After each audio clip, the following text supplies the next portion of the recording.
Every Venezuelan baseball player that looks up to Miggy, quite honestly, any baseball player looks up to Miggy, and really cool to be a part of it. How did he try to spin it away from him? What did he say? He wants it to be about winning today's game. I mean, we showed up today. Fans showed up today. The energy was really good in the ballpark from the beginning.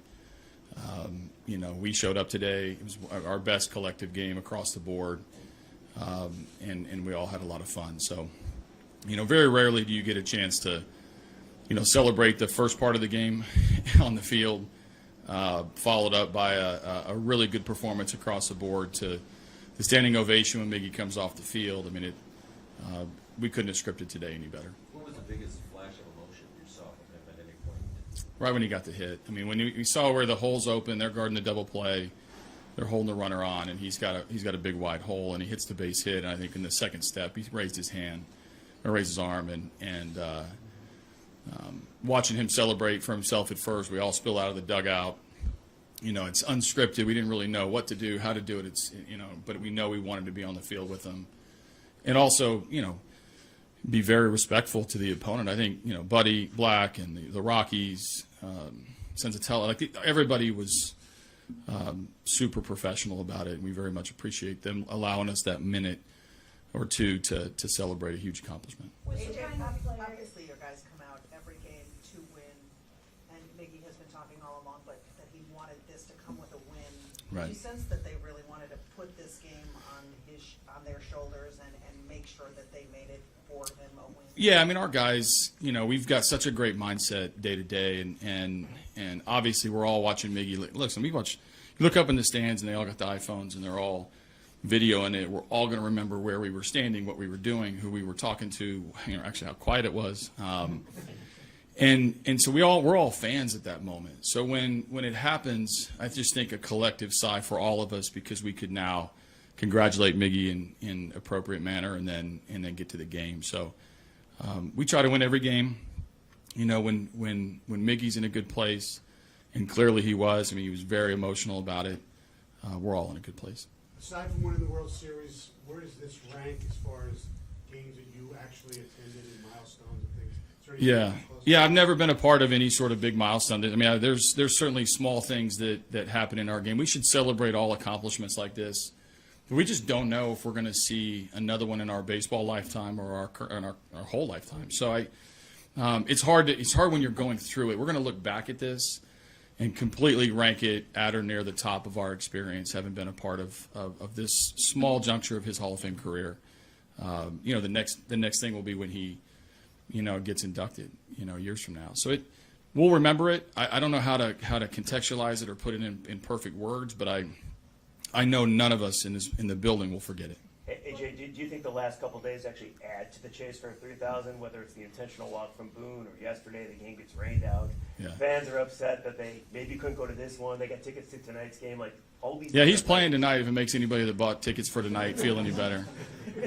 Not sure about tomorrow, but still come to the game. We need fans. I think the momentum built and the emotion kind of built a little bit. Every at bat was. Just like a Game 7 of the World Series at bat. I mean, everybody's quiet, everybody's in their seats. Concessions was probably pretty light at that point. Everybody's in the dugout, and Miggy was super nervous. I mean, for a veteran, 39 years old, 20 years, done everything in the game. It's fun to watch him be nervous. I think it's awesome. I think the kid in him is realizing what it means to his family back home or his kids in the stand. I mean, I watched him hug his kid yesterday, the other day when he was his first at bat trying to get 3,000. Stuff like that is real, and to watch him, close by and do it is a once in a lifetime deal. Looking at the type of competitor he is, we saw him on Wednesday get 3 hits but be mad because they lost. The next day, go hitless, and he was thrilled because they won. Yeah. How important, knowing him personally, is it that today's milestone came with a 13-0 win? It's important to him because he wants to win. I think Miggy has experienced, and I say he's experienced everything. He's seen this place at its height, and he's seen this place at its lowest point. And he wants to be a part of something great again. He's not naive. He knows the time is limited moving forward, but he also knows that we have a much better team today than we've had in the previous years with him. So I think he's been super consistent since day one of the 500 chase to now the 3,000 chase that he wants to be on a winning team. He's tired of losing. He's tired of being at the bottom of the AL Central. He wants everybody to experience Detroit the way he remembers it at its peak. And that's very important when you're sort of biggest, baddest dude that has the most credibility in the building says that. Miggy, the player aside, how deserving is Miggy, the person, for a moment like this? Yeah, the perseverance to it. I mean, I wasn't here when he had to grind through the injuries, and you know, every player is going to take a step back in their career and reflect, and he's trying to do it while still hitting in the middle of an order. You know, watching his kids grow up and how good a father when he taught his kids now to come in the clubhouse this year. I didn't get to witness that last year.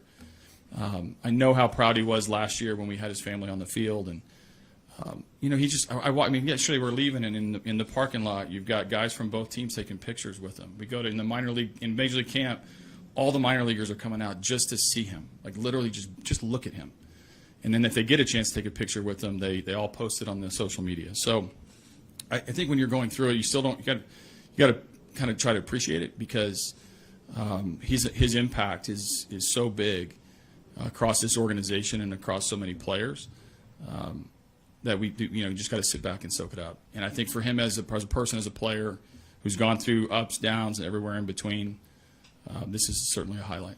Was Two it more a guys. moment for Torque to bring him home, and was Sure. there sort of this passing of the torch kind of thing going on?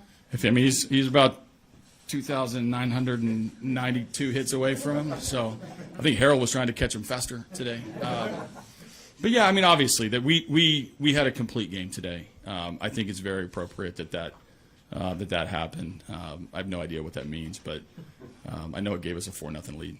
AJ, when you think about the difference now, getting to manage Miguel Cabrera, having been someone who played against him at one point, what is it that you want people to know about him? Just that the joyful kid in him is real.